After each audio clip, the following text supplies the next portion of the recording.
السلام علیکم فرینڈز، آج کی تازہ خبر کے ساتھ دی عرب انفو چینل میں آپ لوگوں کے لیے حاضر ہوں۔ اقامہ ویزے میں توسیع ہوئی یا نہیں، کیسے معلوم کیا جا سکتا ہے، اس کی تمام تر ڈیٹیلز شیئر کر رہی ہوں۔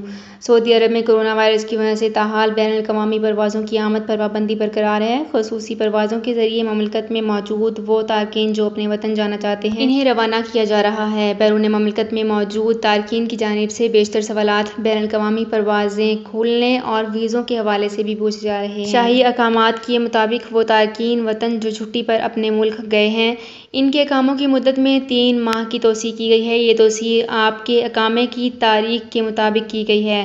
محکمہ پاسپورٹ جوازات میں تمام معاملات ہجری تاریخ سے انجام دیے جاتے ہیں، اس لیے اقاموں اور خروج عہدہ کی مدت میں 3 ماہ تک کی توسیع بھی ہجری کیلنڈر کے مطابق کی گئی ہے۔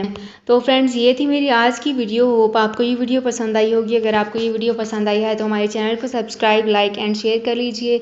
تو فرینڈز، ملتے ہیں ایک نئی ویڈیو میں ایک بالکل نئی اپڈیٹ کے ساتھ۔ اپنا بہت خیال رکھیے گا۔ اللہ حافظ۔ سعودی عرب میں مقیم غیر ملکیوں کے لیے بہت بڑی خوشخبری آ گئی ہے۔ اب کوئی بھی شخص جو اپنے ملک جانا چاہتا ہے اور اس کا اقامہ ایکسپائر ہو یا اقامہ ویلڈ ہو، شرکہ بند ہو، مسسہ بند ہو یا کفیل چھٹی نہ لگا رہا ہو یا کوئی بھی مسئلہ ہو، تو آپ ہمارے ساتھ رابطہ کریں۔ ہم انشاءاللہ آپ کو 3 دن کے اندر اندر ایمبیسی کے ذریعے آپ کا خروج لگا کر آپ کو آپ کے ملک واپس بھیج دیں گے۔ کوئی بھی انڈین، پاکستانی، نیپالین، بنگلہ دیشی، سری لنکن یا کسی بھی ملک کا ہو، وہ آسانی سے بغیر کسی پریشانی کے اپنے ملک واپس جا سکتا ہے۔ جی ہاں، اسکرین پر آپ کے سامنے جو نمبر شو ہو رہا ہے، اس پر آپ کانٹیکٹ کریں۔ انشاءاللہ 3 دن کے اندر اندر آپ کو آپ کے ملک واپس بھیج دیا جائے گا۔ مطلوب کیس والے رابطہ نہ کریں۔ شکریہ۔